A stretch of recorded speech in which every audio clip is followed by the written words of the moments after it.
আমাদের যে এক দফা দাবিতে সকাল সন্ধ্যা সারা দেশে ব্লকেট কর্মসূচি পালিত হবে। হাইকোর্টের যে রায় হয়েছে 5ই জুন, সেদিন থেকে আমরা আন্দোলনে আছি এবং 1 জুলাই থেকে আমাদের আন্দোলন আরো বেগবান হয়েছে।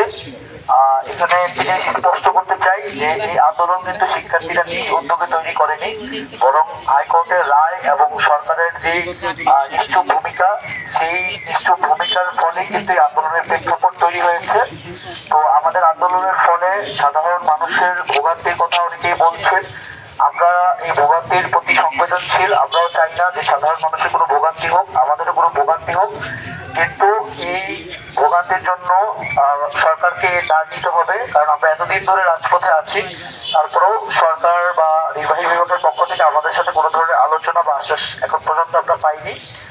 তো আমাদের অন্যান্য সমন্বয়বৃন্দ যেটা স্পষ্ট করলেন আমাদের দাবির বিষয়টি, প্রাথমিকভাবে হাইকোর্টের রায়ের প্রেক্ষিতে আমাদের আন্দোলনটি শুরু হলেও আমরা কিন্তু এখন একটা চূড়ান্ত ফয়সালা চাচ্ছি। কারণ 18 পরিপত্র ফিরে আসলেও এটি আবারও বাতিল হওয়ার সম্ভাবনা থাকবে।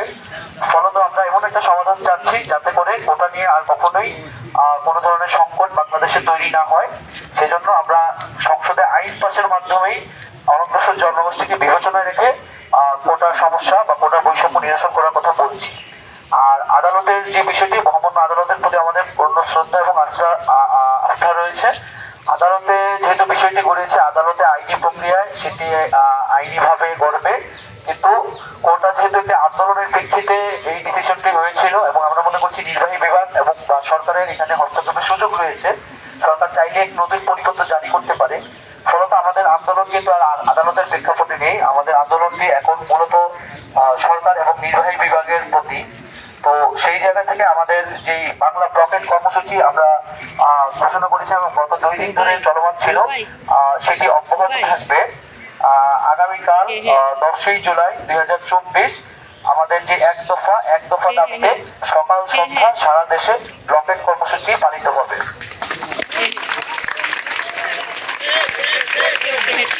এবং এই ব্লকের মধ্যে সড়কপথ, রেলপথ আওতাভুক্ত থাকবে এবং আমাদের যে সারা দেশে যে প্রতিনিধিবৃন্দ রয়েছে তাদের প্রতি আমাদের আহ্বান থাকবে যে সকলে সমন্বয় করে যার যার শিক্ষা প্রতিষ্ঠানের সামনে যে গুরুত্বপূর্ণ পয়েন্টগুলো আছে সেই পয়েন্টগুলোতে আমরা অবরোধ অবস্থান কর্মসূচি শুরু করব। আগামীকাল সকাল 10টায় আমরা ঢাকা বিশ্ববিদ্যালয়ের জায়গা থেকে কেন্দ্রীয় গ্রন্থাগারের সামনে আমরা জমায়েত শুরু করবো এবং তারপর আমরা আমাদের ব্লকেট কর্মসূচির জন্য শাহবাগ মোড়ে জমায়েত করব।